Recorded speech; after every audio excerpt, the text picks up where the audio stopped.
السلام عليكم ورحمة الله وبركاته. أحبائي وإخواني، معكم المستشار أحمد عبد ماهر، المحامي بالنقد والباحث الإسلامي، في بث جديد، لكن هذه المرة عن مهنة المحاماة، ملتمسا من السيد نقيب المحامين والإخوة أعضاء مجلس النقابة والإخوة الزملاء جميعا، مع تحياتي وتقديري، ملتمسا ألا نرتكس وننخفض ونهبط بمهنة المحاماة باتخاذ منهج الدعاية عبر وسائل التواصل الاجتماعي لقضايا يقوم بها السادة المحامين أو مرافعات يتم قولها وتسجيلها صوتيا أو إلى آخره، أو استخدام بعض الألفاظ والتلاعب بها حتى تظن أن فلان الفلاني كسب أمام المحكمة الدستورية في قضية في القانون 164 سنة 25. هذه الأمور كلها لا يصح في مهنة مقدسة اسمها مهنة المحاماة.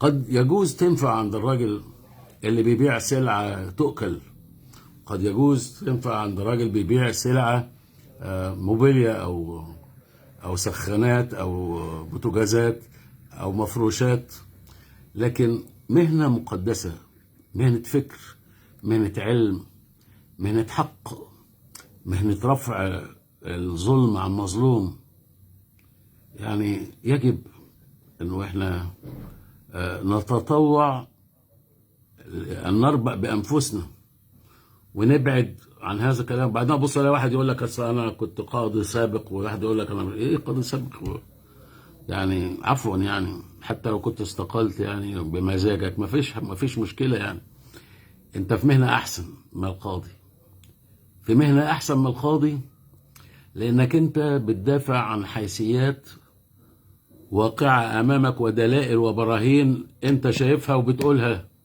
للقاضي. أما القاضي فسلطته التقديرية ومصيبته مصيبتين.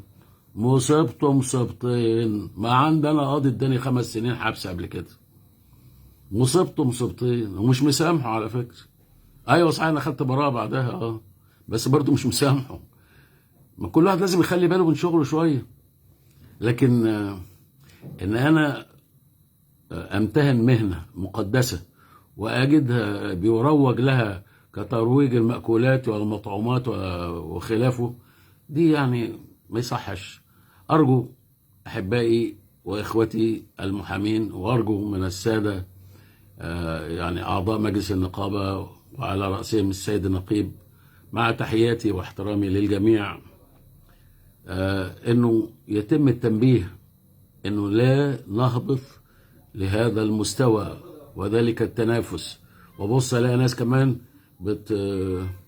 بتناقض بعضها البعض وتحارب بعضها البعض، او واحد يقول وقدم فلان وقبلت المحكمة الدستورية او طعن فلان الفلاني قبلت ايه؟ دي قبلت الورق، ده راجل ده مجرد يعني دفع المصاريف بتاع الدعوة واداهم الورق. مفيش حد قبلت لسه ولا واحد من اللي قالوا قابلت المحكمة الدستورية أوراق طعن فلان الفلاني ما فيش ولا واحد في قضاء الإيجار القديم اتقابلت قضيته في أمام المحكمة الدستورية، ولا واحد. وحتى القضايا الخاصة بالإيجارات ده الدولة هي اللي مقدمة، بتقول إحنا بنطلب تأجيل. الدولة اللي طالبة التأجيل، فكون أصلا اتأجل وبقت الإيجارات 250 جنيه عند بعض الناس، يعني ده ليس نصرا ولا حاجة، ده الدولة اللي مقدمه، الخصم اللي مقدم، يعني مش انت اللي كسبان. وكونك تسافر طنطا او تسافر بالقاس او تسافر اسكندرية او تنزل اسيوط او الى اخره، ده يعني مش ده شغلك. اذا معلش عفوا، عشان خاطر كرامة المهنة وعشان خاطر رجال وقورين بالمهنة، أرجوكم لو سمحتوا يعني ضعوا هذا الأمر تحت المنظار، فقد يجوز أنكم تنصاعوا وتتحدوا معي في هذا المنحى، وإن شاء الله ربنا يبارك في الجميع ويكرم الجميع. شكرا جزيلا يا إخوة.